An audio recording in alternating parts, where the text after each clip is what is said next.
Today we're rocking the new Trout spinner. Made that last night. Painted the blades up last night. Poured this little lead head, this ultra minnow head last night. Let's see how it goes.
What's going on, guys? Aaron from Garrett's Custom and Outdoors.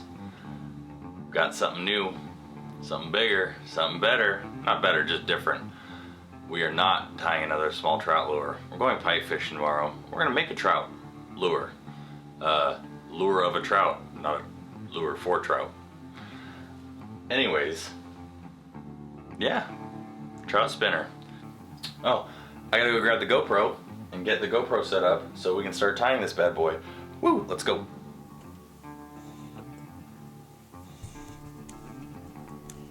Whammo.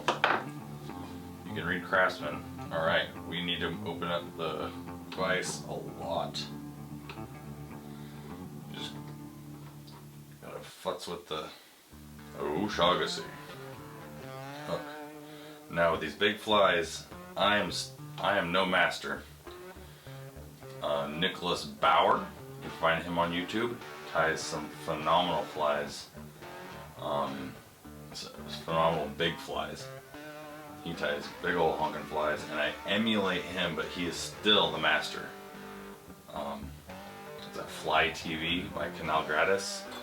They have Canal Gratis has a bunch of different shows. Great pike fishing, perch fishing, all really good stuff. Okay, so a few threads. If you notice, this is a very thick thread, so a few wraps go a long way. It's 400 dinar. And now, tying big flies, the first stuff you're tying is going to be the longest, the stuff farthest out the back, but it's also the middle of your fly. As you bulk up and work your way up, those fibers are going to be the belly and the back of the fly. But the first stuff along the shank is going to be the middle of your fly. I like to get a nice bit of flash going right off the bat. I think that adds a lot. When the flash is by itself, this tinsel is by itself, it's able to ripple more in the water, it's able to whip around, and that looks really good. So I'm going to tie in, folding it back over itself. Folding it back over itself helps pin it down because this stuff's slippery. So when you wrap it and then fold it in, now it's more trapped in there. Cut off the long stuff to get it out of the way. Lay it back here in my little pile. Some red. I like my lures bleeding. Some blood red.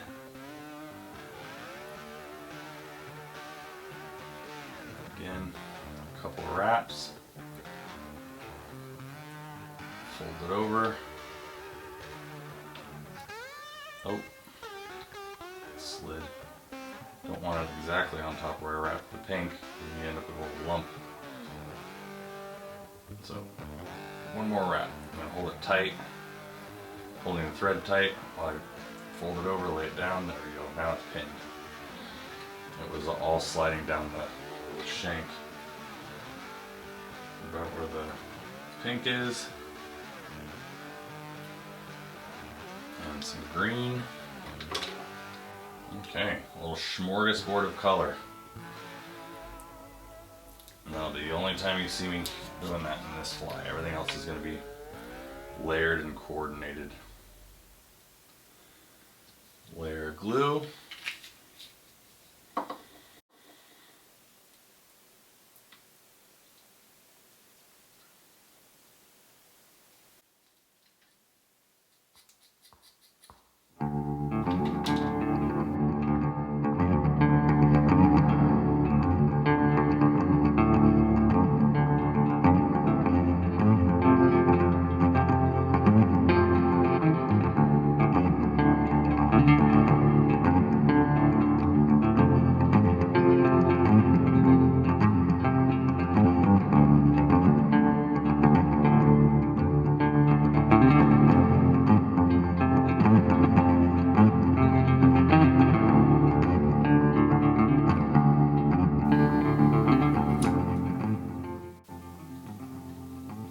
Some super glue and these fibers, the ends there. I'm gonna wrap it, I'll squeeze it out, and the fibers will soak in.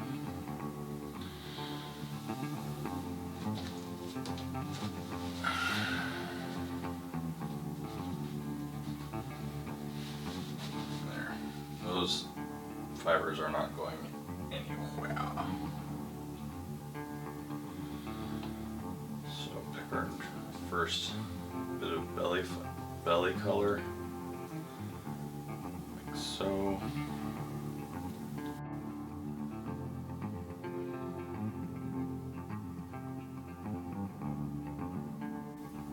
Next layer is slightly shorter than the first.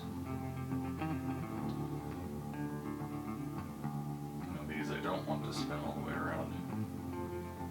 I want this fly to have a white belly.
Icon turned off, and that's what I'm using to record my audio. So now I'm doing my first voiceover. Let's see how this works. In this part of the build, I'm adding pink craft fur on the sides, green craft fur on the top, and white craft fur on the belly or bottom.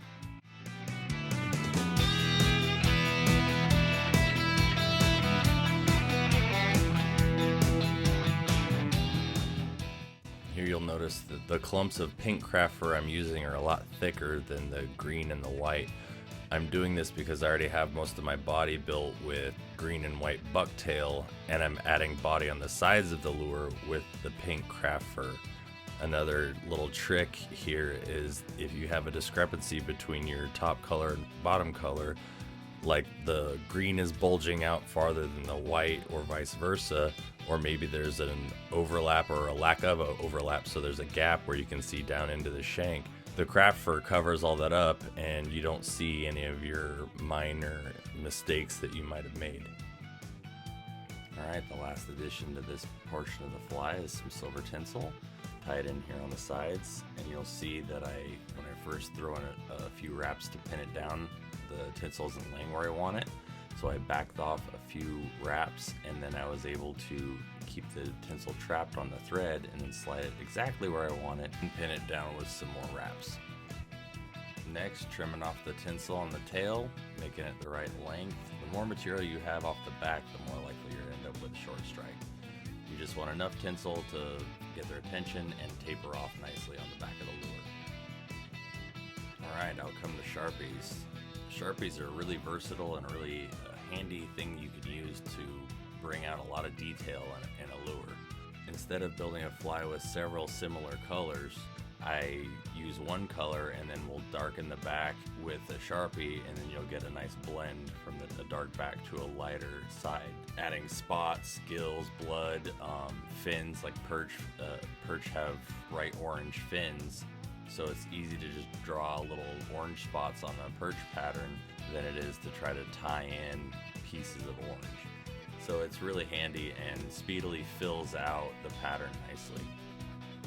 Alright, finish up the head, a little glue, a little more thread, and then the back half of the spinner is done, and we move on to bending some wire.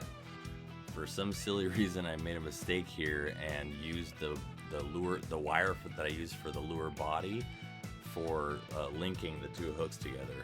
This made it rather difficult. I didn't even realize my mistake until 3/4 of the way through, when I was struggling and I couldn't figure out why this was going so hard compared to the other flies or spinners that I've tied this way. And it's because I was using very heavy gauge wire, much heavier than you would ever need for strength. I have a 140 pound test stainless steel wire that I could have used for this, and it would have worked just fine. I even have some 40 pound test titanium wire that is a little expensive and kind of overkill for the application price wise, but that would have worked just as well. This wire was total overkill, and it made building the harness or the connection, whatever you want to call it, much more difficult. If I ever need to tow a VW Beetle out of a ditch, I can use this spinner. I forgot to mention, the last hook that we had in the vise was a 5/0, and now I'm mounting a 7/0 hook into the vise. When connecting two hooks, you want to make sure that connection is as strong or stronger than the line you're using, because you don't want your lure to break in half and the pike to swim away with the back half of your spinner. If you just lay the two ends of the harness down over the hook and wrap it in thread, that doesn't create a strong enough connection. By running one end of the wire through the eye of the hook, you create a mechanical connection that's much, much stronger. With this heavy gauge wire, I only run one end through. That provides enough strength, and it leaves the eye of the hook less crowded, leaving room for the spinner half of the body that's also going to be sharing that hook eye. Okay, once the wire is bent and through the hook eye, lay it back, gauge where you want the trailer hook to rest in relation to the main hook. You got to remember that you don't want the hooks too close together, because 2 points of contact requires double the pressure to penetrate the fish. That is why you have maybe less often but better hookups with single hooks compared to treble hooks. The treble hook has to triple, if all 3 points are going in, it takes 3 times the amount of force, and even more so if there's angles of force playing against each other, math and stuff. So you don't want it too close, but you don't want it too far back that your material doesn't reach from the larger hook, and then you end up with a gap. That doesn't look as cool if there's a gap in your fish. You want one solid body. So it's a little trial and error. You do it a few times, you figure it out. It's probably not a huge deal if there's a slight gap. It's probably not a huge deal if it's a little too close.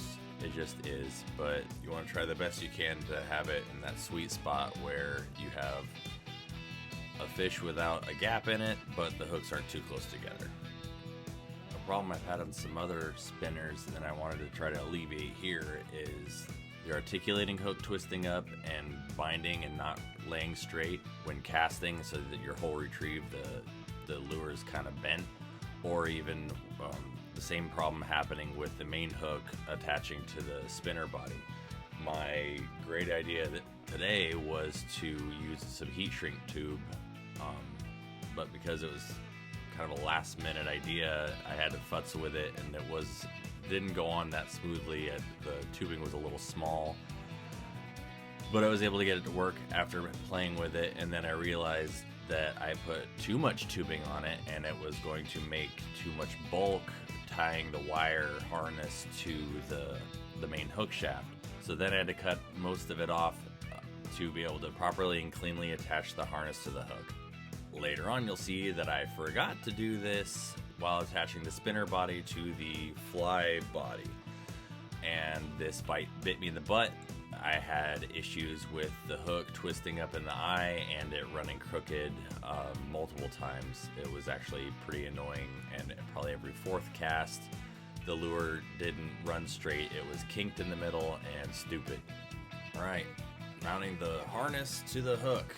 A bed of thread, some glue, wrap a ton of wraps, pin it all down, making sure that the eye is at a right angle so the trailing hook runs in the exact same direction as the lead hook. These big heavy hooks will also have the benefit of acting as a keel for the spinner to help the body of this fly to swim upright and actually look like a trout, not rotate or swim on its side or do other shenanigans.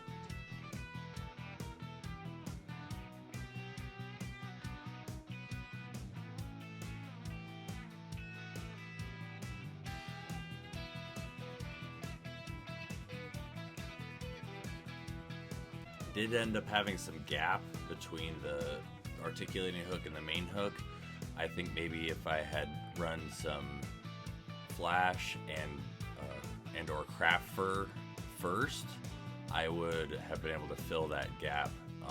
Like I've said before, when you tie bucktail, it creates a cone.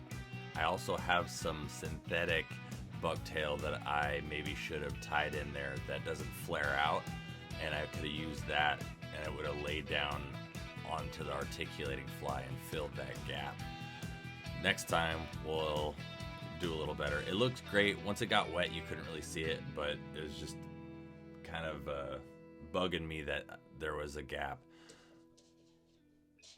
Throwing the bucktail on there, just like before, just adding the green on the back, the white on the bottom, then moving on to the craft fur, and then repeating that process all the way up to the head while adding tinsel and flash along the way.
every step. Just to make it easy, I would use the Sharpies to draw in the green on the back and the black dots before I would move on to the next, so I wasn't have to go back and lift up hair to try to even it out.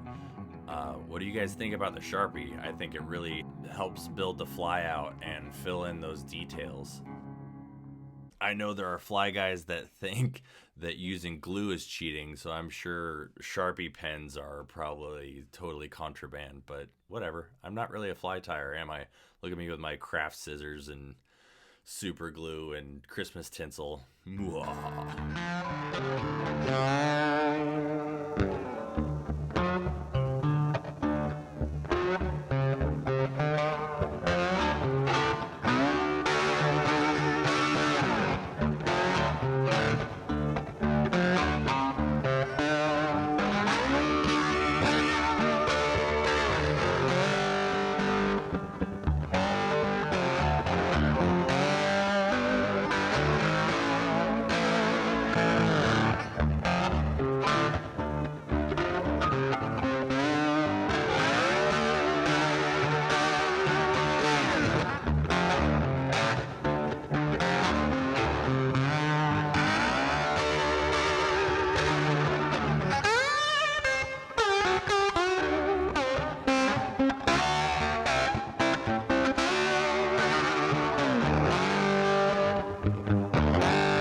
You'll now notice when I'm adding flash, I'm putting green on the back, pink on the sides. I'm not just throwing all the colors in like I did for the tail. They now correlate with the matching color fibers.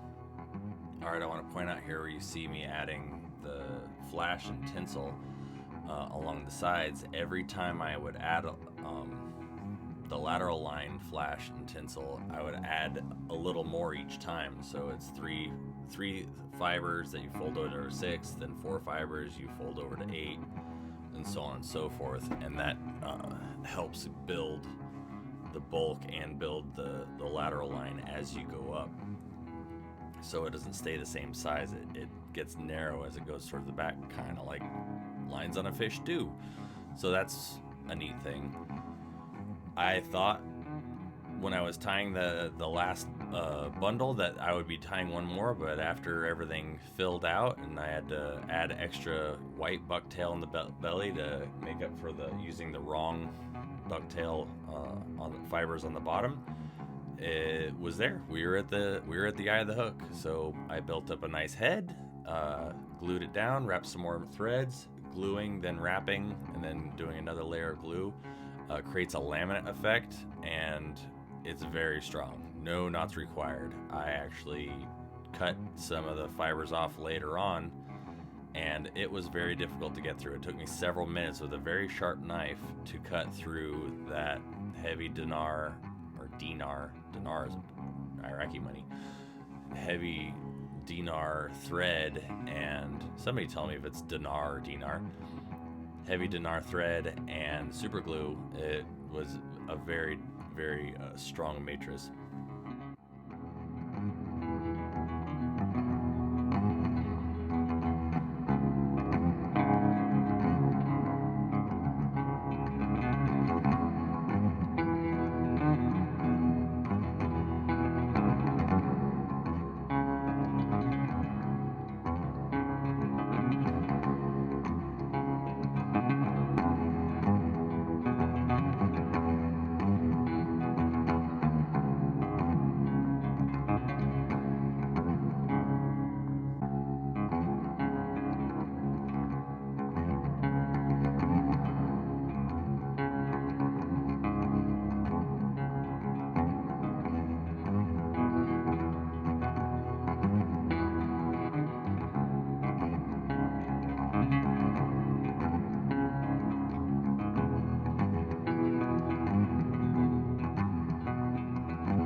Trout pattern on the ultra minnow head with Sharpies, and then dipped it in that UV reflective varnish.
Time check.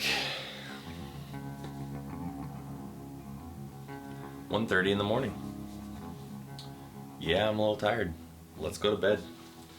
Alrighty, it's the next day. I just finished the spinners.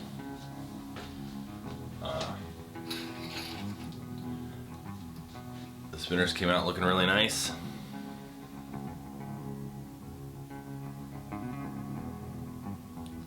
Be a double-bladed spinner. I like doing a dark and a light color. What that does is it creates a nice contrast in the water. When you see the bright color, then the dark color, bright, it's a flashing. That flashing is, I think, more visible than just a steady color that you can see some motion. I think if you've got that bright, dark, you get much more contrast. For example, I'm moving this black book around. You can't really see much, but open the white pages and there's more there. This wire is pretty cheap, so it's much easier to cut a section longer than you need it. There's no point in saving yourself a few pennies and having to fight with a short length of wire. It's much easier to twist your wire when you have more of it. All right, as it comes in a coil, you have to straighten it out. Just make a loop. Bring this around. A little bit of a reverse bend. And when I bend it back this way, that's what keeps the eye that we just made in line with the shaft. Alright, now we will thread the spinner body, or the body on, like so.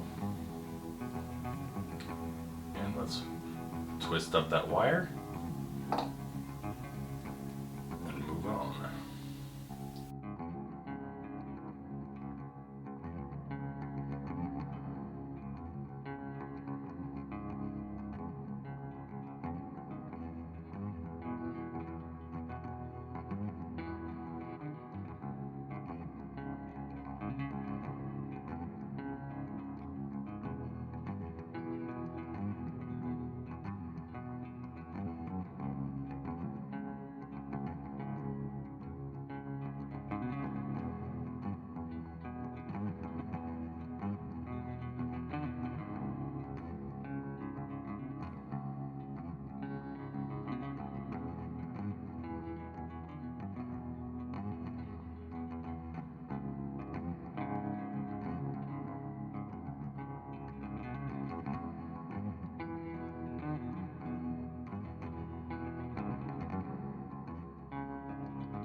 I can still bend this. So making sure the eye is in line. There we go here. Like so.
It's done.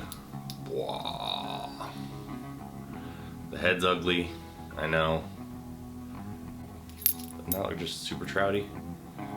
I think that looks super trouty. Super trouty.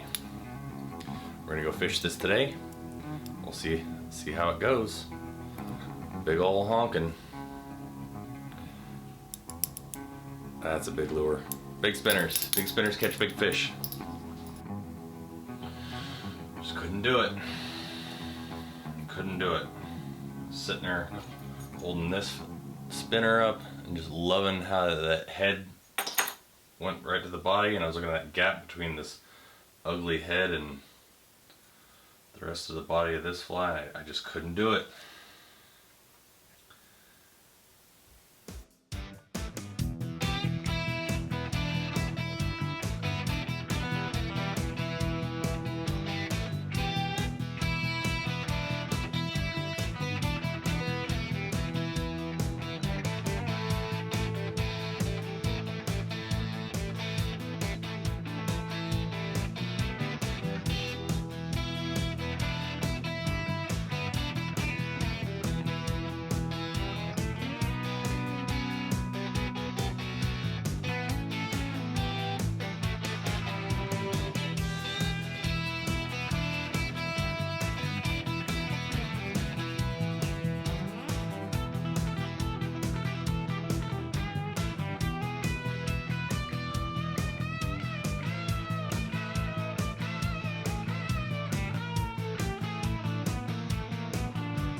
See you on the water.